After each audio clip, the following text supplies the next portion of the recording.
اكيد اكيد. كان نايم هو الحمد لله سلام. صح النوم صحاك ضياء يفهم كده.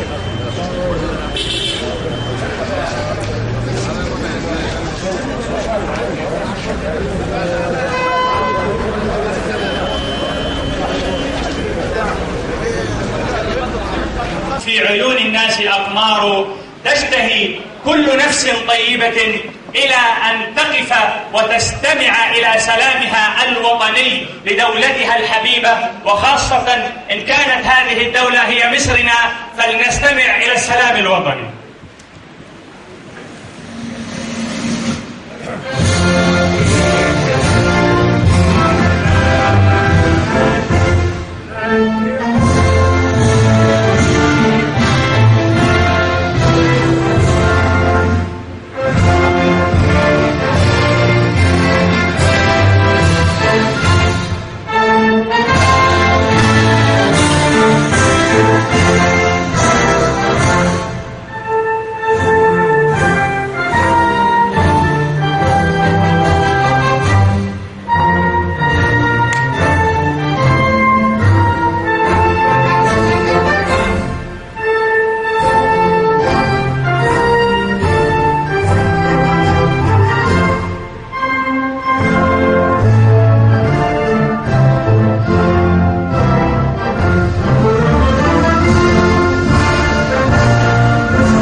انتخبوا عن قرب للنائب العمدة أحمد رستان والنائب هشام الشعيني اللذان أخذا على عاتقهما مهمة التشاور والتواصل من أجل تأسيس مجلس شورى القبائل العربية. التحية والتقدير لكم جميعا شيوخا وعواقل وعمد وأبناء مخلصون للقبائل العربية التي تضرب بجذورها في أرض هذا الوطن. تحية من هنا أيضا للجهد المخلص للأخ العزيز والنائب الأستاذ محمد عبد المقصود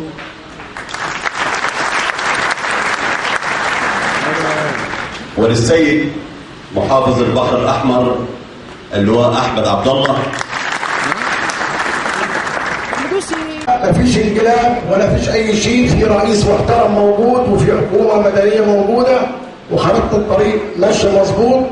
النهارده أول خطوة في خريطة الطريق الاستفتاء على الدستور. النهارده كل المشاكل اللي بتحصل في الشارع ملهاش غير غرض واحد عشان ما نوصلش اليوم الاستفتاء بتاع 14 و15 وما نصوتش على اول خطوه في خطوات خارطه الطريق. ليه؟ لو سمحتوا الصوت، لو سمحت نسمع بعض، لو سمحت بركة سيدنا رسول الله عليه افضل الصلاه والسلام كده نهدى. والقبائل سمتهم الهدوء والالتزام لان هم الرجاله الصح. دول القوات زي ما قال اخويا العبد احمد، دول الجيش الاول لمصر. فيا ريت الصمت لو سمحتوا عشان نسمع بعض. فالنهارده يوم 14 و15 كل اللي بيتعمل ده ليه؟ بيتعمل عشان ما نوصلش لليوم ده. فالنهارده احنا كجماهير وعشائر موجودين، كل واحد على الاقل من الناس المحترمه الافاضل الموجودين بعينه وبعقله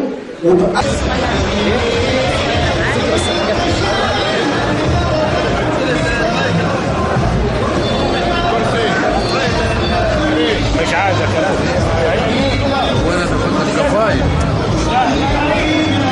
انا فاهم بعمل ايه يا عم.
انا اسمي فؤاد اباظه.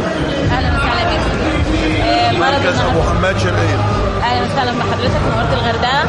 فحضرتك تدينا ايه الغرض كده، نبذه مختصره عن المؤتمر النهارده بيكون مجلس الامن؟ والله احنا والمؤتمر وكل شعب مصر جايين النهارده بنقول نعم للدستور، عشان بنوحد فيه صف مصر بنسبه كل العالم كله، العالم الخارجي اساسا. نقول لهم اللي حصل ب 30 يونيو ده مش انقلاب زي ما بتقولوا وبتالفوا، لكن دي ثوره حقيقيه حصلت من شعب مصر، الشعب الحر الاصيل اللي دايما بيحافظ على تراث مصر وعلى تراث مصر.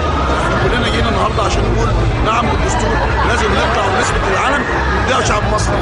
بنشكر حضرتك ونورتنا. شكرا جدا. يا ريس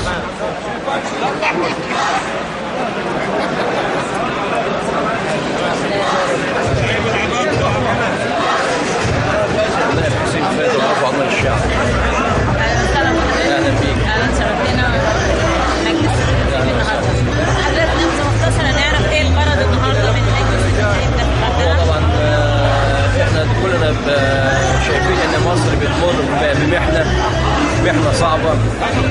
كلنا لابد ان نقف صف واحد، جميع القبائل جميع الشعب يقف يدا واحده لمحاربه الارهاب اللي موجود في مصر حاليا، حتى تمر مصر هذه المحنه على خير ان شاء الله باذن الله. لان كل ما بيحدث الان هو ضد الشعب المصري الطيب المخلص لوطنه، لان النهارده يعتبر 90 مليون كلهم النهارده مستهدفين، فلابد ان كل مواطن من ال 90 مليون ان هو يخرج ويدافع عن نفسه، وفي النهايه بيدافع عن مصر برضه. بنشكركم ونشكر مجهوداتكم معانا وشكرا.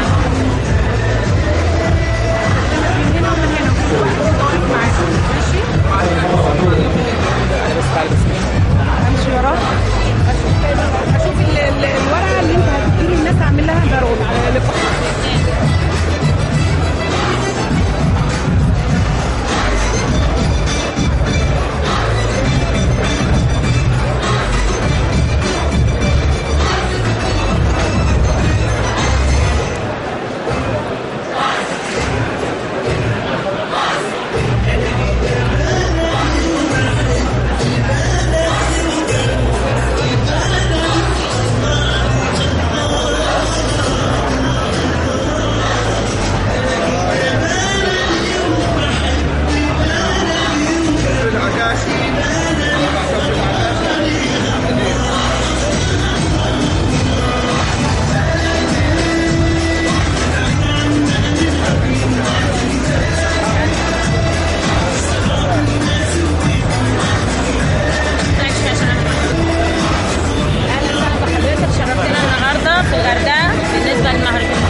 مركز جوز حياته.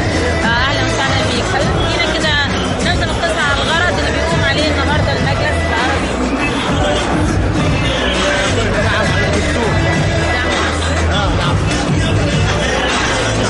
امن امان لمصر. يا رب ان شاء الله. نشكركم نشكر مجلسكم.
القوات المسلحه والدعم وزاره الداخليه والوقوف بجانب الشعب المصري الاصلي. اهلا وسهلا بحضرتك، شرفتنا ونشكر مجهوداتكم. الله شكرا. شكرا. اهلا وسهلا بحضرتك، شرفت المجلس الاعلى لشورى القبائل العربيه. تشرف باسم حضرتك؟ محمد مبارك الرشيدي، عضو المجلس الاعلى للقبائل العربيه. اهلا وسهلا بحضرتك، ممكن نعرف كده ايه الغرض النهارده المجلس ده؟ اولا القبائل العربيه تاخرت كثيرا في الاجتماع مع بعضها، يعني القبائل العربيه من مطروح الى شمال وجنوب سيناء الى كل القبائل العربيه في الوادي اجتمعت وتجتمع اليوم على كلمه سواء لدعم خارطه الطريق، وحتى نساعد القوات المسلحه في انجاز خارطه الطريق والتأييد والحشد من أبناء القبائل العربية، حتى يعلموا أن نحن القبائل العربية نقول نعم للدستور، ونؤيد كذلك الخطوات التي اتخذتها الحكومة في اعتبار الجماعات التي تخرج في مصر جماعات إرهابية. حضرتك أهلا وسهلا بحضرتك في المؤتمر الدولي المقام هنا في الغردقة. نتعرف باسم حضرتك؟ محمد حسن إسماعيل، عن قبيلة الحوطات من محافظة الشرقية، وعضو مجلس الشعب سابق، أمين سر لجنة الثقافة والإعلام في مجلس الشعب. أهلا وسهلا بحضرتك، أهلا وسهلا، نورتنا وشرفت مؤتمرنا النهارده إن شاء الله. حضرتك تدينا نبذة مختصرة كده إيه اللي هيدور النهارده وإيه الفكرة عن المؤتمر كده؟ هو الدعوة دي تنظيم القبائل العربية على مستوى الجمهورية، دعم الدولة في الدستور، حشد الجماهير للدستور يوم 14 و 15، المطالبة بترشيح أول السيسي رئاسة الجمهورية، تعبئة المواطنين في محافظات الصعيد وخاصة الأخوة الأقباط لحضورهم لإدلاء أصواتهم في الاستفتاء. وإن شاء الله هندعو القبائل العربية لزيارة الشرقية وعمل مؤتمر يوم الأربعاء 8/1 عند الحاج عطية علي والطحاوي في الشرقية. طب بنشكر حضرتك شكرا. اهلا صباح النور، اهلا وسهلا بحضرتك. اللواء خالد محمد عبد الفتاح ابو بكر خالد والله، ممثل قبيله الهماميه في محافظه كنا. اهلا وسهلا بحضرتك. اهلا وسهلا بحضرتك. النهارده في فعاليات مؤتمر الدولي في الغردقه بتقام عن القبائل العربيه، حضرتك تدينا فكره ايه بالظبط؟ هذا المؤتمر طبعا يعتبر الملتقى الثالث للقبائل العربيه بمحافظات الصعيد والجمهوريه كلها، وهي 350 قبيله على مستوى الجمهوريه بتمثل 35 مليون مواطن تقريبا. وهذا الدور كبير طبعا، له دور كبير في اول حاجه نقط مهمه جدا، الدعوه للجماهير للاحتشاد وتأييد الحكومه الحاليه في مواجهه الارهاب، والوقوف بجانب القوات المسلحه والشرطه والبواسل في مواجهه الارهاب. طبعا القبائل العربيه لها بذلت دور كبير جدا في سيناء وشمال سيناء ومطروح في جمع السلاح وتسليمه الى القوات المسلحه. والدور الثاني اللي ماشيين فيه دلوقتي دور المصالحات بين العائلات لتصفيه كل الخلافات بين العائلات. والدور الثالث بقى دعوه فريق السيسي لترشيح رئاسه الجمهوريه لحضور المواطنين يوم 25 يناير للتاكيد على ترشيح رئاسه الجمهوريه. ونشكر حضرتك سياده اللواء ونورتنا وشرفت المؤتمر. شكرا. اهلا وسهلا. صوت انا احمد رسلان، مؤسس المجلس الاعلى لشورى القبائل العربيه. اهلا وسهلا بحضرتك. اهلا بيك. بالنسبه النهارده اللي احنا فيها دي، حضرتك دلوقتي ايه اللي بتغطوه النهارده او ايه اللي هو الغرض من المؤتمر؟ هو النهارده جدول اعمال المؤتمر يتضمن واحد حشد الدستور والتصويت بنعم، البند رقم 2 تسليم السلاح الغير مرخص للدولة، رقم 3 المطالبة بأن تكون الانتخابات الرئاسية أولا، وأخيرا دعم قواتنا المسلحة والفريق أول عبد الفتاح السيسي. نشكر حضرتك. اهلا وسهلا بحضرتك. النهارده شرفتنا في المجلس الاعلى لشورى القبائل العربيه في الغردقه اللي بيقام النهارده. نتعرف باسم حضرتك؟ رزق جاري نصر الله، عضو مجلس الشعب سابق محافظه مطروح. اهلا وسهلا بيك. اهلا بيك. حضرتك تدينا فكره كده عن النهارده ان شاء الله اللي هيدور في المؤتمر؟ والله هو المؤتمر اجتماع لمجلس شورى القبائل لتوضيح الرساله للشعب المصري والعالم كله ان القبائل العربيه من أقصاها إلى أقصاها كلها مع خريطة الطريق، والهدف هو حشد الناس للدستور يوم 14-15 لكي نظهر للعالم أن مصر كلها وراء خريطة الطريق وليس لها أهداف أخرى كما يدعي البعض ويقول البعض، وأن هذا هو الشعب المصري الذي عبر عن إرادته يوم 30/6. فبنستكمل هذه المشوار وهذه الطريق. اهلا وسهلا بحضرتك، شرفتنا ونورتنا. شكرا. دور النهارده ان شاء الله بيقام المجلس الاعلى لشورى القبائل العربيه في الغردقه، وعايزين نتشرف باسم حضرتك. الحاج محمد عبد المنصور. اهلا وسهلا بحضرتك. تدينا فكره كده، نبذه مختصره ان شاء الله اللي هيدور النهارده في المؤتمر. النهارده احنا معمول الاجتماع الثاني لمجلس شورى القبائل العربيه، واحنا هنا قبائل وعشائر وعائلات البحر الاحمر عاملين هذا المؤتمر، وضيفين استضافه كل المجلس الاعلى لشورى القبائل كل محافظات الجمهوريه لدعم خارطه الطريق وإحساس الناس اللي تطلع بكثافة لنعم للدستور وندعي من أجل مصر، وعلى أساس الناس يوم 14-15 ودعم القوات المسلحة ودعم الشرطة ورسالة للشعب وللعالم. احنا بنشكر اولا حضرتك على مجهوداتك وعلى هذا واجب علينا، واجب على كل واحد فينا يعمل من اجل الوطن وليس حاجه شخصيه. شكرا حضرتك. من هنا وبعد انتهاء فعاليات المؤتمر كانت معكم شيرين كريم من جريده انباء الدنيا.